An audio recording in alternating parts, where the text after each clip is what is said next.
Et si toute une nation avait été convaincue d'oublier ce qu'elle ressentait vraiment? C'est une histoire de redécouverte, un voyage pour retrouver l'âme originelle du Japon. Une âme qui était cachée, enfouie sous des couches et des couches de pensées importées. Imaginez un peu le truc.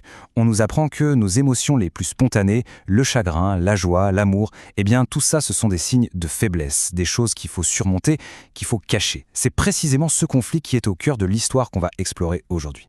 Alors, plongeons directement dans le contexte. On est au Japon au XVIIIe siècle. À première vue, c'est une période de paix, de stabilité. Mais sous la surface, il y a une sorte de colonisation intellectuelle qui est en train de se jouer. Les esprits, en fait, sont de plus en plus dominés par une philosophie venue de Chine, le confucianisme. Et voilà la grande tension de l'époque. D'un côté, on a l'esprit dit civilisé, celui qui est importé, qui valorise la logique, la raison, une morale super stricte. Et de l'autre, on a le cœur primitif, natif, avec son accent sur l'émotion pure, la spontanéité, la nature. Ce dernier était de plus en plus méprisé, au point que les gens essayaient activement de réprimer leurs propres sentiments pour coller à ce nouvel idéal. Et c'est là qu'entre en scène notre héros, Motori Norinaga. Attention, ce n'était ni un grand guerrier, ni un moine super puissant, c'était un simple médecin de Provence. Le jour, il soignait les malades, mais la nuit, il était consumé par une mission absolument monumentale. Sa mission, c'était bien plus qu'une simple traduction. Non, lui, il voyait ça comme une véritable excavation, une sorte de fouille archéologique pour aller déterrer une façon d'être, une façon de ressentir qui avait été perdue, enfouie sous des siècles de philosophie étrangère. 35 ans, on se rend compte? 35 ans de sa vie consacrée à un seul et unique texte ancien, le Kojiki. Un texte dont la langue était devenue si archaïque que quasiment plus personne ne pouvait le lire à son époque. C'est une dévotion qui dépasse l'entendement. Et le résultat de cette obsession folle, le Kojiki-den, une œuvre monumentale en 44 volumes. Ce n'est pas juste un livre, c'est l'œuvre de toute une vie. Mais alors, qu'est-ce qu'il a bien pu découvrir dans ce texte pour y mettre autant d'énergie? C'est là que ça devient vraiment passionnant. Avec ce travail de titan, Norinaga a mis le doigt sur une distinction cruciale. Une véritable révélation sur deux manières de penser, deux manières de ressentir le monde. D'abord, il a identifié l'ennemi intellectuel en quelque sorte. Il l'a appelé le Karagokuro. Il ne s'agit pas de la Chine en tant que pays, attention, mais d'une mentalité.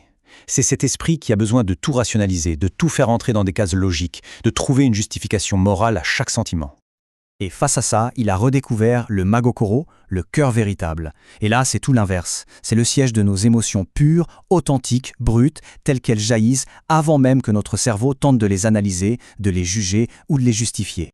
Pour bien saisir la différence, cet exemple est juste parfait. Le Karagokoro, l'esprit logique, va dire « Je m'occupe de mes parents parce que c'est mon devoir moral. Il y a besoin d'une justification. » Alors que le Magokoro, le cœur véritable, dit simplement « Je m'occupe de mes parents parce que je les aime. » L'action vient d'une source intérieure authentique, pas d'une règle extérieure. Voilà, c'est ça le point crucial.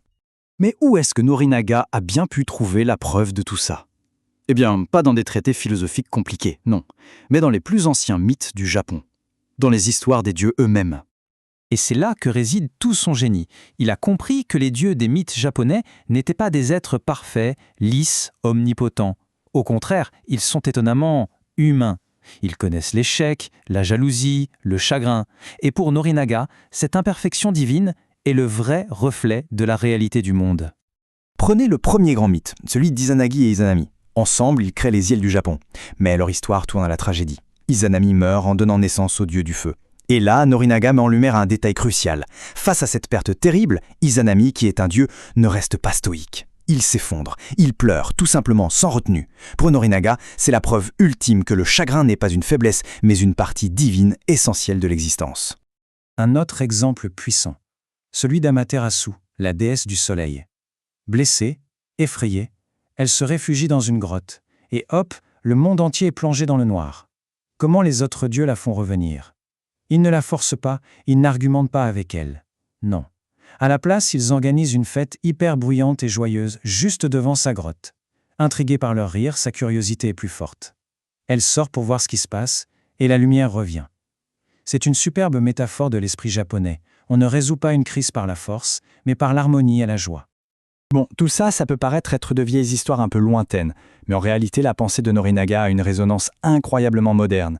Elle nous parle directement à nous aujourd'hui. On vit dans un monde obsédé par l'efficacité, la productivité, la justification logique de chaque action, de chaque sentiment. On est un peu tous épuisés par cette pression constante à tout rationaliser. Le message de Norinaga, c'est une sorte de permission d'être simplement humain, sans avoir besoin de se justifier pour tout. Ça fait un bien fou. Il y a cette citation de lui qui est peut-être la plus belle synthèse de toute sa pensée. Il ne compare pas l'âme japonaise à un château de pierre ou à une montagne éternelle. Non, il la compare à une fleur de cerisier sauvage. L'image de la fleur de cerisier sauvage, elle est essentielle. Elle est fragile, elle est éphémère. Sa beauté vient précisément du fait qu'elle ne dure pas. Eh bien pour l'âme, le Magogoro, c'est pareil. Ce n'est pas un monument solide et éternel, c'est quelque chose de vivant, de changeant et de précieux justement parce que c'est temporaire et réel. Finalement, la question que Norinaga nous pose à travers les siècles, c'est celle-ci. Dans un monde qui nous pousse sans cesse à tout rationaliser, à tout contrôler, peut-être que la chose la plus courageuse, la plus authentique qu'on puisse faire, c'est simplement de ressentir. Peut-être que nos émotions brutes ne sont pas une faiblesse, mais au contraire, la preuve la plus éclatante de notre humanité.